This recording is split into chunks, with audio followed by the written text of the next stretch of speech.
Othello Act 1.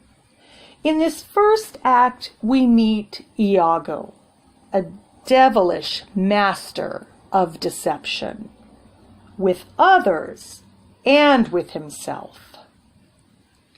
The play starts with Iago's personal struggle with some very unwelcome news. Othello has picked someone other than him to be his lieutenant. Iago's resorting to some highly diversionary tactics in order to save his self-image. He's accusing Othello of rudeness and arrogance. Iago speaks. 3 great ones of the city, in personal suit to make me his lieutenant, oft-kept to him. But he, as loving his own pride and purposes, evades them with the bombast circumstance, horribly stuffed with epithets of war. Another diversionary tactic he uses, or another way in which he lies to himself, is with cynicism or despair.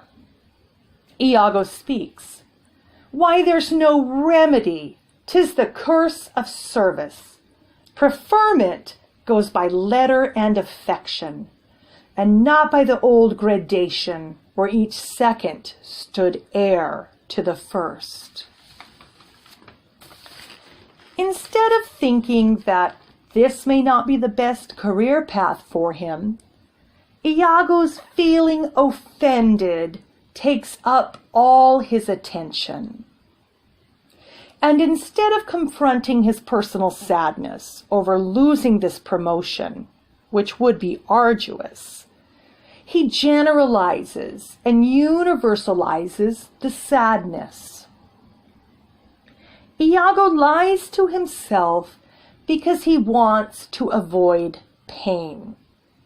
But in doing so, he hugely damages his chance of happiness. The things that we are in denial about are painful, but they also contain crucial material that's vital to our overall development. Iago is not one to face up to the reality of all this and be honest with himself. Hence, he is just a Gordian knot of deceptive maneuvers. Another tactic Iago uses to keep away his thoughts from troubling inner confrontations is that he distracts himself with doses of mania or hyperactivity.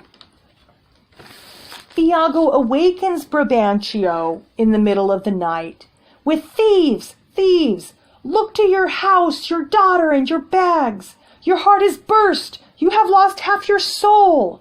Even now, very now, an old black ram is topping your white ewe! Arise, arise! You'll have your daughter covered with a Barbary horse! You'll have your nephews neigh to you! You'll have coursers for cousins and jennets for Germans!" And later, with Othello, it's 9 or 10 times I had thought to have yerked him here under the ribs. In contrast, we have the smooth, honest-speaking Othello. When Iago shouts at Othello that evildoers have come to get him and that he should get inside, Othello calmly speaks, "Not I must be found. My parts, my title, and my perfect soul shall manifest me rightly." Othello, not like Iago, is someone who dares confront his real nature. But what connects them, Othello and Iago, is that Iago uses Othello to lie to himself about all the problematic aspects of life.